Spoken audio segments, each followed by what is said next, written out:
Welcome to the speed, the chair of the CEO, I thought the Chief Justice was going to come this morning, that's why I put on a suit, otherwise I would have worn the Fijian made shirt that we, as you know, we are currently wearing, PS is wearing. Mobile phones obviously is a very, very huge topic. Just to put it into perspective, and I think it's very important to put it into perspective. In India, they connect 10 million people to mobile phones in a month. The whole of the entire South Pacific population is about 10 million. When Fiji goes to various international forums, we actually are very, very out of sync. Or out of place, I should say, not out of sync, but out of place in terms of the discussions that pertain to the development of not just the penetration of mobile phone market into various untapped areas, but also in respect to the development of software, the attraction of investors. I think that's very, very key. If you go to international forums regarding telecommunications, you'll find a whole range of telecommunications companies going out and courting various government departments, ministries, and countries regarding the ability to come and work in those jurisdictions. Nobody's actually clamoring to come to Fiji because our population is not even 1 million. But what it requires then us to be is a lot more creative, to be able to attract investment in Fiji, in particular in the telecommunications sector. And one of the ways in which you do that is to create an environment that creates transparency, that removes corruption. Again, using India as an example, we were there about 3-4 years ago, where the telecommunications minister was fired because of enormous levels of corruption in the allocation of frequency or spectrum.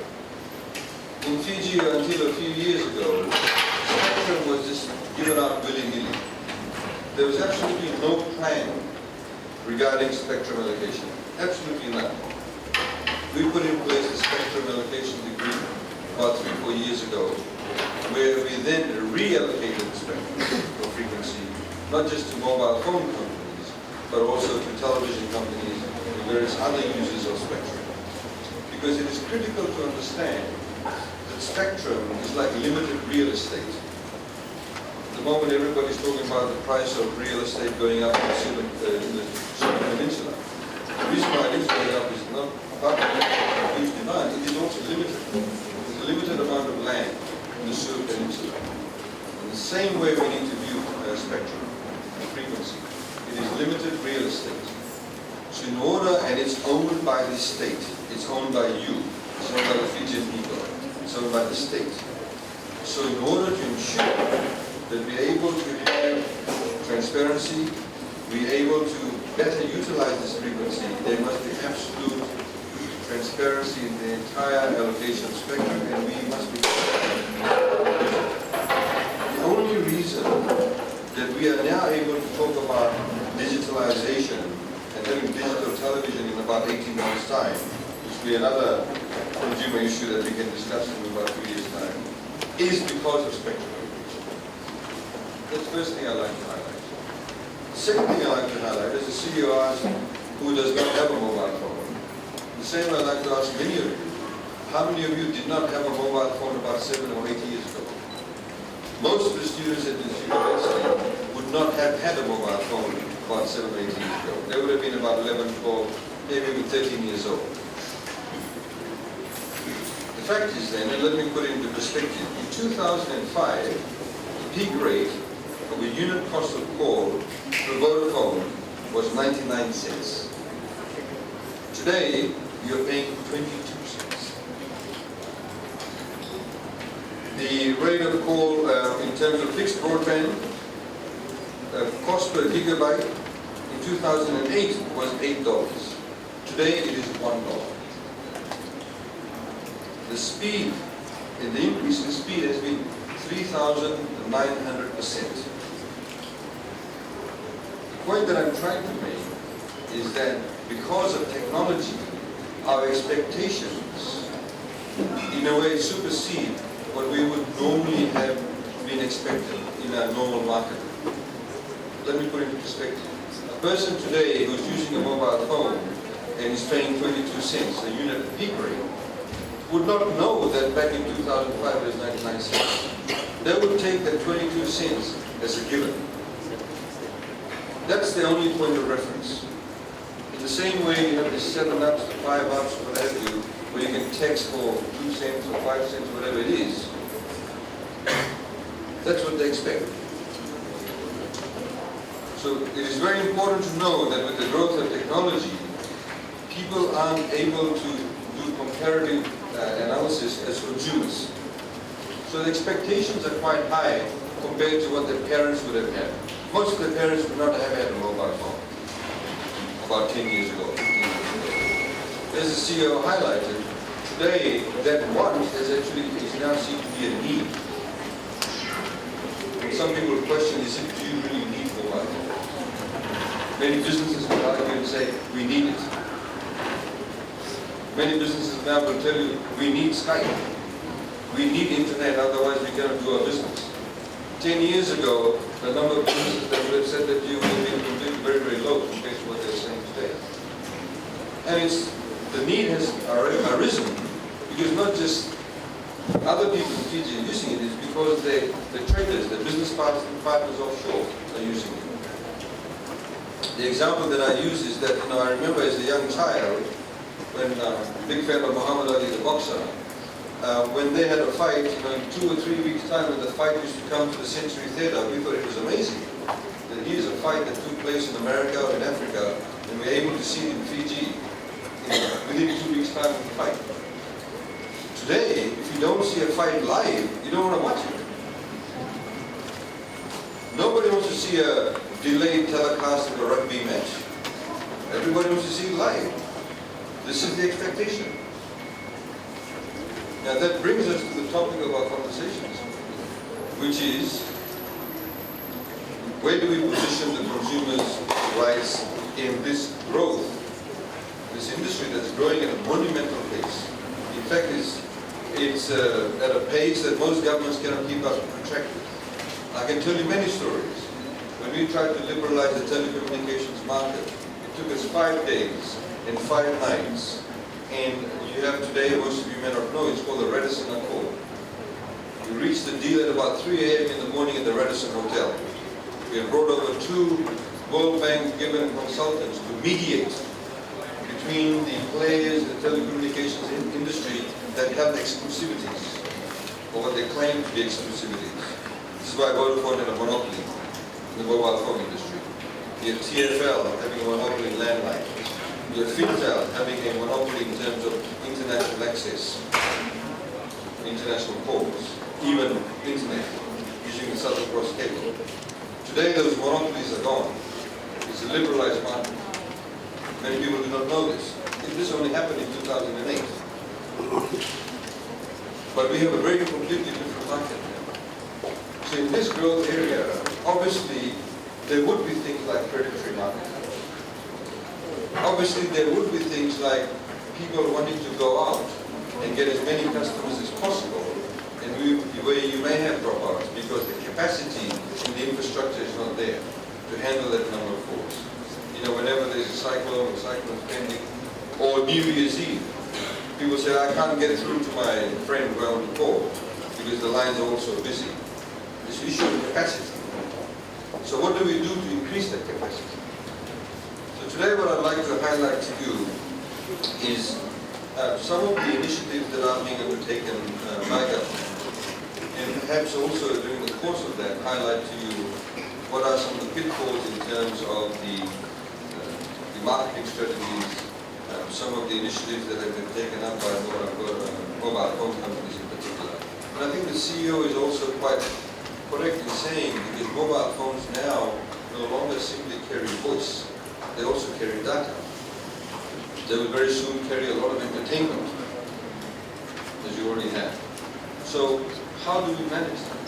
Because the flip side of it, of course, is that from the social perspective, we're also concerned about what can be made available on mobile phones. Social side of gambling. There is now a law in place. Mobile phone companies can no longer have games of chance. They actually have to apply They have to be licensed for it. And in fact, in many instances, it is rejected. So we now have a new law that's been put in place. Similarly, there are now code of conduct practices that are being developed by the Telecommunication Authority of Fiji, which the Consumer Council of Fiji is working with, to ensure that this code of practice is in fact implemented by the mobile phone companies. Now these include, for example, now there is a requirement for them, although it's not a legal requirement per se, for them to give a quarterly report to TAF to see how many customer complaints they receive. So they are able to then carry out some analysis. They may indeed need to, in fact, ensure that there is a legal requirement. We are also, just as a matter of interest, in terms of mobile phone penetration, we're using traditional methods of measuring mobile phone penetration.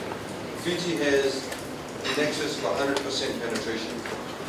But that does not mean, obviously, that everybody has a mobile phone or has access to a mobile phone.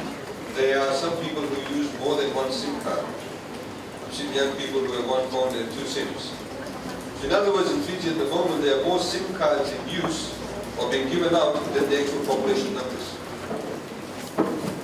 That's the traditional methodology in measuring penetration.